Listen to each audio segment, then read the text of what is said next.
খাউফুন ভয় নাই আলাইহিম ওয়ালা হুম ইয়াহজানুন, এবং তারা চিন্তিত হবে না। বলে কেন চিন্তিত হবে না? আল্লাহ রাব্বুল আলামিন বলেন তাদের বিরুদ্ধে, আল্লাহর ওলির বিরুদ্ধে যারা অবস্থান নিবে তাদের বিরুদ্ধে আমি আল্লাহ যুদ্ধ ঘোষণা করলাম। এই হাদিসের পরের অংশের মধ্যে আমার নবী বলেন, আল্লাহ রাব্বুল আলামিন নিজে বলতে লাগলেন, আর যারা আমি আল্লাহর বন্ধু হবে তারা পাঁচ ওয়াক্ত নামাজ যা আমি আল্লাহ ফরজ করেছি, রোজাকে আমি আল্লাহ ফরজ করেছি, হজকে আমি আল্লাহ ফরজ করেছি, যাকাতকে আমি আল্লাহ ফরজ করেছি, এই শুধুমাত্র ফরজগুলো আদায় করেই তারা বসে থাকে না, আর ফরজের মাধ্যমে শুধু আমি আল্লাহর নৈকট্য লাভ করতে চাই না, বরঞ্চ তারা আমি আল্লাহর হুকুম ফরজগুলো আদায়ের পাশাপাশি তারা বেশি বেশি করে নফল ইবাদত করে, আর নফল ইবাদতের মাধ্যমে তারা আমি আল্লাহর বান্দা থেকে আমি আল্লাহর বন্ধু হয়ে যায়। সুবহানাল্লাহ, জোরে বলুন না সুবহানাল্লাহ। সুবহানাল্লাহ। আবার বলবেন হুজুর, তারা আল্লাহ রাব্বুল আলামিনের নফল ইবাদত বندگی করার কারণে আল্লাহর বান্দা থেকে আল্লাহর বন্ধু হয়ে যায়, আর বন্ধু হয়ে গেলে কি হবে, কি তাদের ফায়দা হবে? তারপরের অংশের মধ্যে আমার আল্লাহ বলেন, যারা নফল ইবাদত বندگی বেশি বেশি করবে, করার পরে তারা আমি আল্লাহ রাব্বুল আলামিনের বান্দা থেকে বন্ধু হয়ে যাওয়ার পরে ওই বান্দাগুলা যখন কথা বলে তখন তাদের নিজের জবান থাকে না, তারা যখন কথা বলে তাদের জবান আমি আল্লাহর জবান হয়ে যায়, তাদের চক্ষু আমি আল্লাহর চক্ষু হয়ে যায়, তাদের হাত আমি আল্লাহর হাত হয়ে যায়, তাদের পা আমি আল্লাহর পা হয়ে যায়।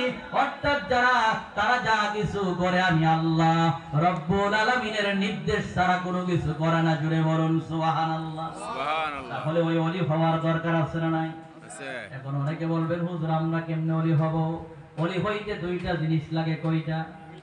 কথা বলে না কয়টা? দুইটা। এটা আমার কথা নয়, আল্লাহ রাব্বুল আলামিন সূরা ইউনূসের ৬২ নম্বর আয়াতে কারিমা নাযিল করার পরে আমার আল্লাহ বলেন, যারা আমি আল্লাহর বন্ধু হবে তাদের কোনো চিন্তা নাই, ভয় নাই। আর কেমনে তোমরা ওলি হইবা, এই কথাটা এর পরের আয়াতের মধ্যে আমার আল্লাহ রাব্বুল আলামিন সূরা ইউনূসের ৬৩ নম্বর আয়াতের মধ্যে আমার আল্লাহ স্পষ্ট করে জানায়া দিলেন, হে দুনিয়ার মানুষেরা, জগৎবাসীরা, ওলি হওয়ার জন্য মুফতি হওয়ার দরকার নাই, ওলি হওয়ার জন্য মুহাদ্দিস হওয়ার দরকার নাই, ওলি হওয়ার জন্য উচ্চ শিক্ষিত হতে হবে না। এ দুনিয়ার মানুষেরা, সম্পদের প্রয়োজন নাই, দুইটা যদি কাজ করতে পারো তাহলে তোমরা আমার বান্দা থেকে আমি আল্লাহর বন্ধু হয়ে যাবা। জোরে বলুন সুবহানাল্লাহ। সুবহানাল্লাহ। এই দুইটা জিনিস জানার দরকার আছে, জোরে বলুন না আসেনি?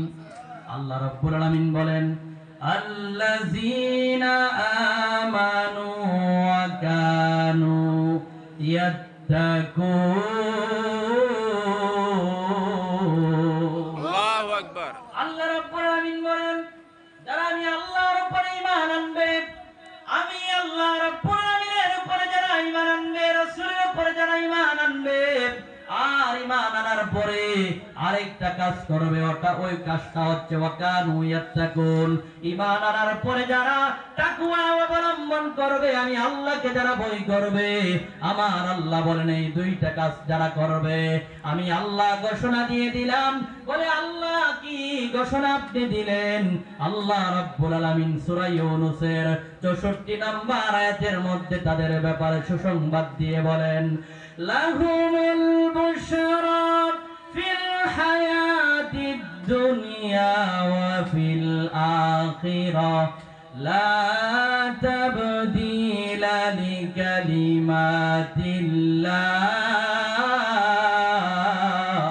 আল্লাহু আকবার।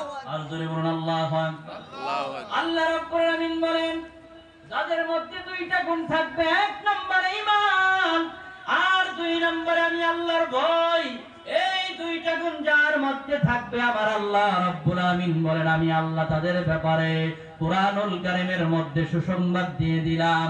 আমি আল্লাহ জানায়া দিলাম, হে হাবিব আমার, আপনি আপনার উম্মতদেরকে জানায়া দেন, ওই ব্যক্তিদেরকে সুসংবাদ দিয়ে দেন, তারা দুনিয়ার মধ্যেও সম্মানিত, পরকালেও তারা সম্মানিত, আর তাদেরকে আপনি জান্নাতের সুসংবাদ দিয়ে দেন। জুড়ে বলুন সুবহানাল্লাহ।